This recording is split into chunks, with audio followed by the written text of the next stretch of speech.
Hi, my name is Mariah Patton, and today I will be reviewing our final presentation. My final presentation will be about the social problem of poverty among children in the United States. It will also be about the social welfare policy which I have chosen on school lunch programs for children and adolescents. So, getting into looking at the social problem of poverty among children in the United States, I want to talk a little bit about that. So, poverty is presented as an issue which has many social workers concerned, which was found in a scholarly article by McLaughlin. The cost of childhood poverty has resulted in health, crime, homelessness, and maltreatment costs.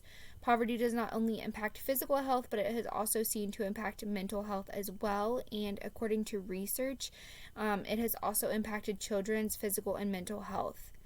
Children who continue to grow up in poverty are seen to have many disadvantages, such as detrimental environments with poverty stricken neighborhoods, unmet needs, and many other hardships, which was found in McLaughlin. Poverty continues to affect adults and children in the United States. As statistics show, although deep and extreme poverty fluctuated over time, including the declines from 1993 to 1995 and 2007 to 2010, we find significant increases from lows in 1995 to peaks in 2017 in both deep and extreme poverty.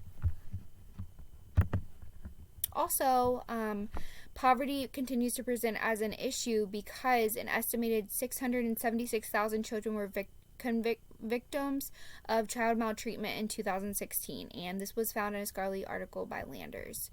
Whenever looking at poverty, we want to look at the past and look at history, and it was addressed by many leaders, such as President Roosevelt, who had the will and choice when faced with Great Depression and looking at poverty. He was able to look at the New Deal, and this was utilized to decrease poverty back in the day. So the New Deal created the Works Progress Administration, the Civilian Conservation Corps, and several other entities charged with putting people back to work on public service projects, found by Clyburn. Sorry, that was a tongue twister. So, looking more into school lunch programs, the school lunch programs look to promote children's health and well being with nutritious meals, which was found in Linder. So, school lunch programs have many purposes, such as diverse as poverty, welfare, agriculture, policy, military policy, and nutrition. School lunch programs in the United States were created in 1946, and they were looked at as a way to fight against poverty. School lunch programs were created out of a process of contestation that involved Southern Democrats, child welfare reformers, nutritionalists, military men and women fighting best to serve their entrenched interests. Research shows the social organization of school lunch programs impact ecological sustainability, economic development, and social justice, and this was found in Gaddis. At a cost of roughly $12.5 million in 2016, the National School Lunch Programs was one of the largest and most widespread child welfare programs in the United States. Around 95% of public and nonprofit private schools engaged in school lunch programs, and this fed over 30.4 million children. While looking at school lunch programs, they do impact families in a positive way, but there are some guidelines that they do have to follow. So, children qualify for free and reduced or full price meals based on their family's income. And according to research, this policy has reinforced class and race divides throughout the national school lunch program history. All school lunches include full price meals and subsidized to some extent to the federal government through a formula that dispenses cash subsidies and an allotment of agriculture commodities per child served. And that was found in Gaddis.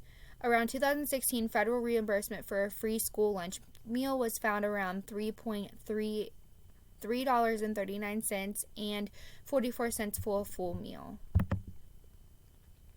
So, analyzing the school lunch programs, we see that school lunch programs were found in other places before the United States, such as Europe, and the pressures from others led to the Education Bill on December 21st, 1906. And this bill was utilized to fund school meals through local education authorities, and this was found in Geist. Also, the Second World War brought more attention to the idea of school meals by raising health standards, and it was recognized as an essential prerequisite for maintaining morale. The National School Lunch Program could be seen simply as the result of a path-dependent process whereby programs created earlier were found possibly under charity, or better nutrition naturally led to the creation of the National School Lunch Programs in the United States. As I look at research, I do believe that the National School Lunch Programs are legal because they have seen to go through many trials and errors throughout history, throughout the Second World War, and through people who were really advocating for this. I believe that they were able to observe the policy and make it legal in a positive way. And also we can see it had to go through many stages, such as getting the bill, going through other people before it was finalized. And I do believe that makes it more legal because it was gone through so many people and so many things to become what it is now. Also, the development of school lunches is a story about society's changing conception and perception of the child and the role of the state, and this was found in Geist. So I think that these goals are just and democratic because they look at the needs of America as a family and as a whole. And they not only look at America as a whole, but they look at children as a whole and their needs. So I feel like that is very democratic and very just. So the National School Lunch Programs can show a better quality of life as it is seen in Behatty by the respect to child health and social equity. Participation in this program can vary from school ages. Social equality is definitely seen in National School Lunch Programs as children who participate in federal assistance programs or who have qualified status as homeless, migrant, runaway, or foster children are categorically eligible for free meals through the National School Lunch Program. So this serves a variety of children. Children can be eligible for the program, again, through their family's income, and as long as they're below the 130% of the federal poverty level, then that makes them more eligible. Overall, the school lunch program is utilized for families in the United States who meet the criteria, and this program has been seen as a success to many families who do struggle with poverty and other things. So looking at the feasibility of the school lunch programs, it's important to look at who is involved with the policy. The USDA Food and Nutrition Services administers the NSLP at the federal level, while state agencies operate the program through agreements with local school authorities. Since its inception, the National School Lunch Programs have grown and provides breakfast, lunch, and smart snacks defined as fruits, vegetables, dairy products, or items that contain greater than 50% whole grain to millions of children, and this was found in Schultz.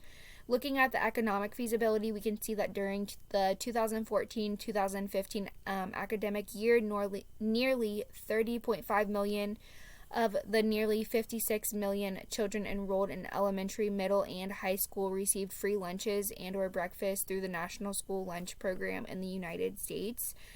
We can see that in the administrative way, this policy is feasible by looking at the success of the program and, again, who is involved.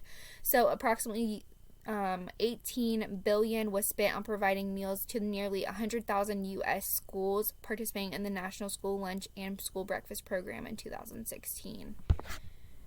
So overall, the school lunch programs were found to be very helpful to children around the world, and this is just something that I find myself very passionate about, working with young children and adolescents and looking at their unmet needs, looking at the challenges and the struggles that they go through and the resources to them. So I believe that this policy is utilized in a positive way for these children, and I think that it has some great information that I'm hoping that I can provide you guys with.